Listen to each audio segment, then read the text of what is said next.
तो नमस्कार, जोहार, बहुत-बहुत स्वागत है आप सभी का हमारे यूट्यूब चैनल पे। दोस्तों आज की इस वीडियो में बात करेंगे BBMQ UG semester first understanding India syllabus की।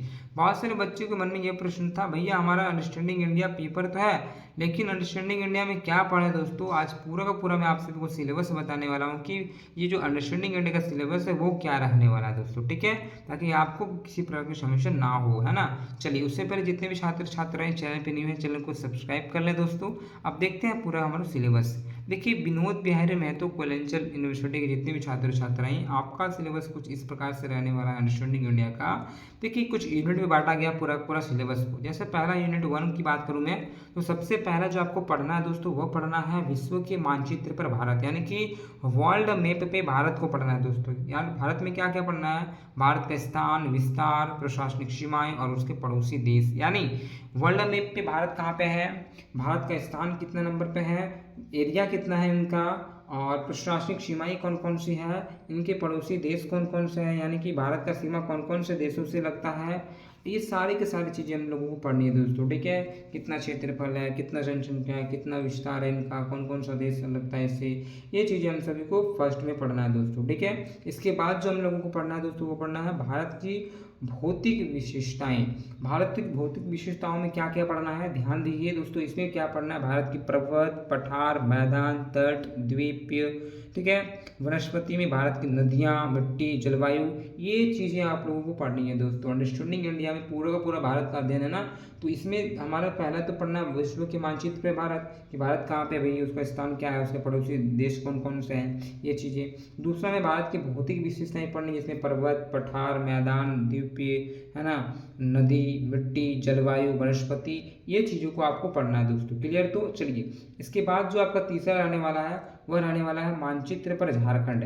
फिर इसके बाद इसी में आपको झारखंड को पढ़ना है, झारखंड का मैप को आपको देखना है, और इस झारखंड के मैप में झारखंड के स्थान, विस्तार, प्रशासनिक सीमाएं और उनकी पड़ोसी राज्य, यानी कि बस जिस तरह से हम लोग भारत के बारे में पढ़ रहे थे कि क्या क्षेत्रफल रहेगा, कितने स्थान पे आता है, ठीक है, विस्तार कहाँ तक, कहाँ से कहाँ तक है, इसकी प्रशासनिक सीमाएं कौन कौन से लगते हैं, और भाई इसके पड़ोसी राज्य कौन से हैं, ये चीज़ें हम लोग को पढ़ना है दोस्तों, ठीक है। तो ये हो गया। इसके बाद चौथा नंबर पे इसी में हम लोग को पढ़ना है दोस्तों फर्स्ट यूनिट में भौतिक विशेषताएं। अब हम लोगों को भारत की भौतिक विशेषता तो पढ़े ऊपर में, अब झारखंड की भी थोड़ा पढ़ेंगे। अब झारखंड में क्या क्या, जैसे कि यहाँ के पठार, मैदान, नदी, ना, इसके पहाड़ियाँ, वनस्पति, नदियाँ, मिट्टी, जलवायु, ये चीज़ें आप लोगों को पढ़नी है दोस्तों, ठीक है। सेम वही चीज़ भारत के बारे में जो पढ़ना था हम लोग को, वो हम लोग झारखंड के बारे में पढ़ना है। तो ये दोनों तो हम लोग को मैच कर गया। इसके बाद क्या पढ़ना, थोड़ी जो जनजातीय जनसंख्या है उसके बारे में, उनके कुछ मुद्दे हैं उसके बारे में, और जो जनजातीय आंदोलन हुए हैं उनको आपको पढ़ना है दोस्तों, ठीक है। तो जनजातीय जनसंख्या को लेकर मुद्दे और जनसंख्या जो जनजातीय जो आंदोलन हुए हैं कहीं कहीं, उनको पढ़नी है दोस्तों, ठीक है। तो यूनिट 1 हमारा कंप्लीट होता है, ठीक है। अब हमारा सेकेंड यूनिट में आएंगे। सेकेंड में आपको जो पढ़ना है दोस्तों वो पढ़ना है भारत की विरासत, ठीक है, विविधता में एकता। इसमें क्या पढ़ना है आप लोगों को, भारत में सांस्कृतिक परंपराएं 750 से लेकर 1200 ईस्वी तक की आपको पढ़नी है घटना, ज़्यादा नहीं, इतना से इतना ही तक, ठीक है। इसके बाद आपको कुछ स्रोत, कि भारत के इतिहास के बारे में भैया हम लोग को स्रोत कुछ चाहिए, तो कुछ स्रोत में जैसे कि पुरातात्विक स्रोत के बारे में अध्ययन करेंगे, थोड़ा साहित्यिक स्रोत, विदेशी वृत्तांत और स्वदेशी स्रोत, ये कुछ स्रोत हैं जिससे हम सभी को भारत की जानकारियाँ मिलती है दोस्तों। तो इसका भी थोड़ा अध्ययन करना है, ठीक है।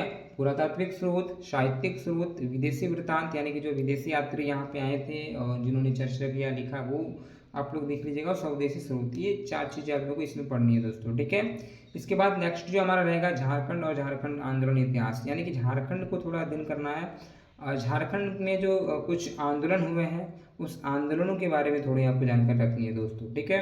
आंदोलन का थोड़ा इतिहास पढ़ना आप सभी को, जैसे कि कई आंदोलन हुए, चाहे वो विद्रोह हो, चाहे वो संथाल वाला हो, ठीक है। तो इस प्रकार से कई सारे ऐसी चीज़ें हैं जो आपको झारखंड से संबंधित पढ़नी है, क्लियर। तो आगे जो हमारा रहेगा वो रहेगा झारखंड की संस्कृति, यानी कि लोक और इतिहास, नृत्य, संगीत, वाद्य यंत्र, पर्यटन स्थल, ठीक है, आदिवासी संस्कृति, इन चीज़ों को हम लोगों को पढ़नी है झारखंड के बारे में। तो झारखंड का जो संस्कृति है, यहाँ के लोक साहित्य कैसा है भैया, यहाँ का नृत्य कैसा है, यहाँ का संगीत क्या है, वाद्य यंत्र यहाँ का क्या है दोस्तों, थोड़े वाद्य यंत्र की जानकारी, पर्यटन स्थल, यानी कि कौन कौन से स्थल है जो कि पर्यटक के लिए महत्वपूर्ण है, जहाँ पे लोग आते हैं यहाँ पे घूमने के लिए। फिर आदिवासी संस्कृति के बारे में थोड़ी हमको जानकारी रखनी है। तो हम लोगों को ये आपका सेकेंड यूनिट जो होता है उसमें ये पढ़ना है दोस्तों, ठीक है।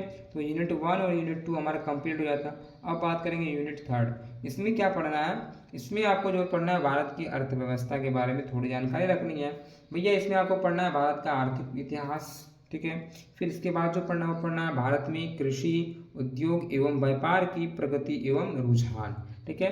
थोड़ा अर्थव्यवस्था के बारे में भी हमको जानना है, क्योंकि हम लोग अंडरस्टैंडिंग इंडिया पढ़ेंगे तो सभी कुछ हम लोग थोड़ा थोड़ा करके मिक्सिंग करेंगे और पढ़ेंगे, क्योंकि भारत को समझ रहे हैं पूरा का पूरा हम लोग, है ना। तो भारत में कृषि, उद्योग, व्यापार की प्रगति में रुझान के बारे में थोड़ी पढ़नी है। फिर झारखंड की अर्थव्यवस्था का विकास, भैया झारखंड का विकास कैसा हुआ, इसकी संरचना और बुनियादी जो विशेषताएं हैं वो आपको यहाँ पे पढ़ना है दोस्तों, ठीक है। चलिए ये तो हो गया। फिर आपका चतुर्थ यानी कि 4th नंबर में क्या रहने वाला है कि भारतीय अर्थव्यवस्था के समक्ष विकास की समस्याएं एवं चुनौतियां, ठीक है। भारतीय अर्थव्यवस्था जब ये विकास कर रहा है तो उसमें क्या क्या चुनौतियां आ रही हैं, क्या क्या समस्याएं आ रही हैं, इनको थोड़ा आपको दर्शाना है, बताना है, ये चीज़ें थोड़ी आपको जाननी है दोस्तों, ठीक है। तो हमारा तीसरा जो यूनिट है वो भी कंप्लीट हो गया। इसके बाद और एक हमारा यूनिट बचता है यूनिट 4, फिर यूनिट 5 पे आएगा। तो ये हमारा अंडरस्टैंडिंग इंडिया का सिलेबस चल रहा है, ऐसे मत सोचेगा कोई कितना बड़ा सिलेबस है, ये चीज़ें पढ़नी है, थोड़ी थोड़ी जानकारी रखनी है, हाँ। चौथा हमारा यूनिट है, इसमें जो आप लोगों को पढ़ना है दोस्तों वो पढ़ना है समकालीन भारत का निर्माण, ठीक है। अब इसमें क्या पढ़ना है हम लोगों को, इसमें जो पढ़ना है वो पढ़ना है दोस्तों आज़ादी का संघर्ष। भाई हमारा जो देश आज़ाद हुआ सन 47 में, तो उस समय क्या क्या संघर्ष चल रहे थे, क्या क्या समस्याएं आई, कितने संघर्षों के बाद हमारा जो देश है उसका निर्माण हुआ। तो आज़ादी का संघर्ष के बारे में थोड़ी जानकारी रखनी है। साथ ही साथ इसी दौरान क्या हुआ था कि भारतीय संविधान का निर्माण भी हुआ था, हम सभी को पता है दोस्तों। उस समय 46 में, अगस्त 46 में आपका ये बैठक उठक चलता है, ठीक है, दिसंबर के समय। और 46 47 करके 48 करके हमारा दो वर्ष 11 में 18 दिन संविधान बनने को लगे, है ना। तो इसी बीच संविधान का भी निर्माण हुआ दोस्तों। तो संविधान के बारे में थोड़ी जानकारी रखनी है और संविधान की मुख्य विशेषताएं थोड़ी पढ़नी है हम लोगों को। फिर मौलिक जो अधिकार और मौलिक कर्तव्य इनके बारे में थोड़ी जानकारी रखनी है कि भाई हमारा संविधान में कितने मौलिक अधिकार है, 6 मौलिक अधिकार है, मौलिक कर्तव्य 11 है। तो इन चीज़ों के बारे में जानकारी रखनी है हम लोगों को, ठीक है। तो इसके बाद जो हमारा तीसरा नंबर में पढ़ना है वो पढ़ना है भारत के राज्य के नीति निर्देशक सिद्धांत, ठीक है। तो हम लोगों का एक टॉपिक संविधान से ये भी बनता है दोस्तों, भारत के राज्य के नीति निर्देशक सिद्धांत है वो, ये भी आप लोग कर लीजिएगा। इसके बाद जो आपको करना है दोस्तों वो करना है झारखंड में गठबंधन सरकार की भूमिका और झारखंड की पारिस्थितिकी। तो इसको भी आप लोग को थोड़ा सा को कर लेना दोस्तों, ठीक है। ये आपका हो गया यूनिट 4। अब यूनिट 4 के बाद जो आपको पढ़ना है दोस्तों वो पढ़ना है यूनिट 5, और यूनिट 5 के बाद हमारा पूरा का पूरा जो अंडरस्टैंडिंग इंडिया का सिलेबस है वो कंप्लीट हो जाएगा दोस्तों, ठीक है। फिर आप लोग बारीकी से एक चीज़ को कॉपी में उतार सकते हो रोक के, या तो फिर पूरा का पूरा सिलेबस आप लोग डाउनलोड कर लीजिएगा जाके वहाँ पे, ठीक है। साइड में आपको पता है किस प्रकार से डाउनलोड किया जाता है, BBMQ के साइड में आपको सारा का सारा सिलेबस आपको अवेलेबल है वहाँ पे, आसानी से कर सकते हो, ठीक है। देखिए हमारे 5वां जो यूनिट रहेगा इसमें जो पढ़ना है हम लोगों को वो पढ़ना है महान भारतीय विचारक। अब इसमें क्या क्या पढ़ना है, इसमें जो हम लोग को पढ़ना है दोस्तों वो पढ़ना है भारतीय दर्शन की मूल अवधारणाएं और आधुनिक समय में इसकी प्रासंगिकता, ठीक है। फिर नेक्स्ट में हमारा जो दूसरा नंबर पढ़ना है वो पढ़ना है दोस्तों 21वीं सदी में विवेकानंद के दर्शन की प्रासंगिकता, यानी कि भैया स्वामी विवेकानंद जी के बारे में थोड़ा पढ़ना है, इनके बारे में जानकारी रखनी है, इनके दर्शन के बारे में और प्रासंगिकता करनी, ठीक है।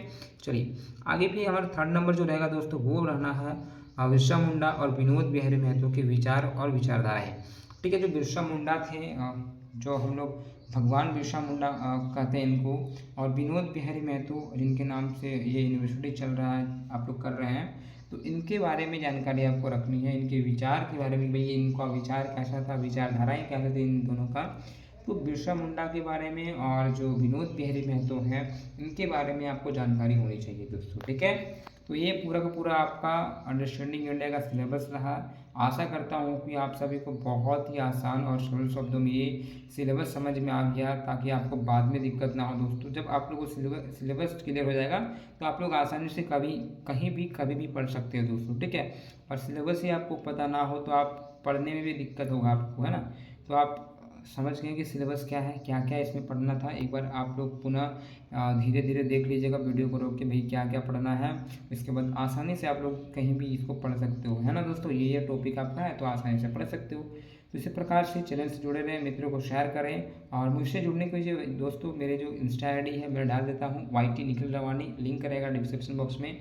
और टेलीग्राम को ज्वाइन कर सकते हो। तो इंस्टा से आप मुझे बात करके कुछ पूछ सकते हो, कुछ डाउट रहा तो, ठीक है। और मैं भी धनबाद से हूँ। तो इसी प्रकार से चैनल से जुड़े रहें, मुझसे भी जुड़े रहें, अपने मित्रों को शेयर करें, अच्छे से पढ़िए। दूसरे में मिलते हैं। जय हिंद, जय भारत।